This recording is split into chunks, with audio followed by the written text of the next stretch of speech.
Hello everybody, my name is Gabriel, also known as Iron Ninja, and today we're taking a look at the LEGO Ninjago Legacy Epic Battle Set, Zane vs. Nindroid.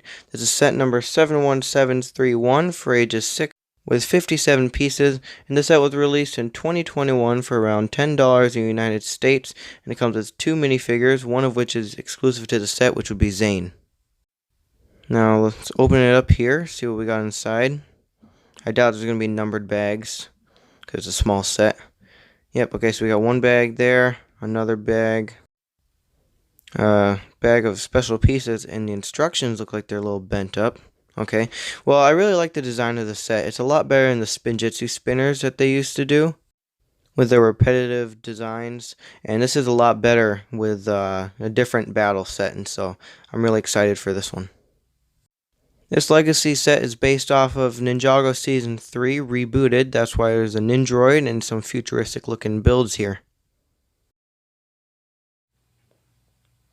So now that I've finished building the set, let's take a look at those minifigures. The first figure we're going to be taking a look at is the Legacy Titanium Zane, as they call him. And this guy is really awesome. I love the torso and leg printing that come in this figure. It just looks like a really awesome kind of robotic looking samurai type of thing. Because it doesn't really look that much of like a ninja suit. As you can see, it's got like armor and stuff like that. And his leg printing and torso printing are exclusive to the set, so that's really good minifigure to get here.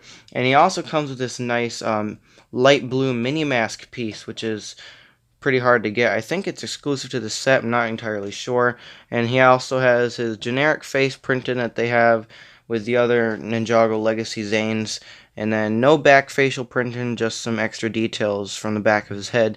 And then his hair piece is also nice to get in that silver color. We've gotten it in white before for the Ninjago movie, and I don't believe it's exclusive to the set, but it's still nice to get. He also comes with these shuriken pieces, which are meant to be like the shurikens of ice from Season 1 of Ninjago, but as their ice form. And this is really awesome. I love the way these came out. They're just like a translucent light blue, and then it's really awesome to get. And these come with a whole set of pieces. And so with all the extra pieces, you get a whole set of the elemental weapons, but all as ice. So these are all like the ice elemental weapons. So you actually get not two, but four shurikens of ice, so two pairs. You also get the sword of fire, but as ice, and it also comes with a golden handle, so that way you can put them on there. So the sword of fire, but as ice, and then you also get two of those. You got the nunchucks of lightning as ice, which are also really cool to get, and you get a pair of those as well. And then the scythe of quakes, but as ice. And so you get two of those as well. So overall, two sets of weapons for extra pieces, which is amazing and probably really worth the set. Now this figure, like I said, is exclusive, so he goes for around $6, which is pretty much almost the entire set right there. Just add $4 more, and then that's the value of the set. Now the next figure is just this generic maskless Nindroid. So it's just like a normal Nindroid that we get in a couple of the other sets, but he's actually kind of exclusive to the set. He comes in 3 sets, actually. So he comes in the Epic Battle set Zane vs. Nindroid, and then he also comes in the Cole vs. Nindroid Blister Pack, and the Cole vs. Nindroid Foil Pack. And so this is actually the easiest way to get him by, because you can find him in a normal retail store, whereas the other ones you gotta order like online or something.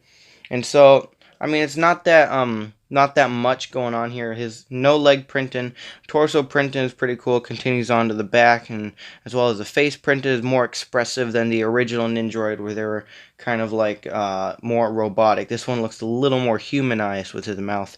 And then his weapon here is this nice like chainsaw blade type of thing. Nothing too elaborate. It's just on this red lightsaber handle, and then you got the chainsaw blade. And this guy goes for around $2 to $3. Now we got 3 builds in the sets. We have this like factory type of building thing for the Nindroid, just this little railing bridge, and then a spinner stick. Take a look at this little assembly center first, is the word that I came up with it. The back is pretty bland, not too much detail on there. The front is just a little bit of detail, and there's actually some things you can do with this. There's a little clip right here which is attached to this red megaphone piece, which is used in the build, in the wall, and you can just attach his weapon right there on the side. and that's actually posable. You can turn it around, you can spin it up and down, but it's actually supposed to just stay like that according to the set. And then this piece lifts up and down. It's actually pretty loose, so it's not that hard to move. You can put the Nindroid right there on these two red 1x2 jumper plates, and he just sits right there. And then you can push this down on top of his head to make it look like he's being built or something, like they're putting his head on. Or maybe it's just like a charging station. That's probably what it is. It's probably a charging station because there aren't any other places to like assemble the rest of the robot. So I'm gonna call that a charging station instead of like an assembly thing. Next build is just this tiny little like balcony type of thing. Nothing too big. We got these window pieces here, 1x2x3 black window frames holding up the bridge here, and you can put up a minifigure on there. And then this these bars here actually can move up and down because they're on these two clips here, which are connected to this 1x2 modified plate. And so that just has a little bit of posability there. But overall, it's kind of boring. There's not that much going on. For the last build, we have this thing called I like to call it a spinner stick. There's no official name for it yet, but what you do is you put a figure on there. You can like set up their weapon to like attack or something, and then you spin it around like that. You roll it on the floor, and then they spin, and you can knock over enemies. Let me just pull this guy out of here. So you have the Nindroid there, and you spin it and knock him over. And I really like these spinner stick designs. The box for this set is this really cool design. I like how like the Zane pops out and you got the Nindroid in the back and you can turn it and it looks really cool. And on this, like right here in the groove, you actually see some like pictures of the characters. You got Zane and you got the Nindroid, and it lists like their elemental energy levels. As I just came up with that right now on the spot. But this reminds me of the old Ninjago cards. The trading card system that they had back then, how the figures had like these elemental energy levels. I actually have a couple right here. So as you can see for Jay, you got like the levels of elements, and they're actually listed the same way they are on there, where you got fire, lightning, earth, and ice. And I got this one for Frackjaw as well. The back of the box shows the actual set you get. You get little ads for the other 3 epic battle sets, and on the side they actually show you all the pieces or all the like ultimate weapons that they come with.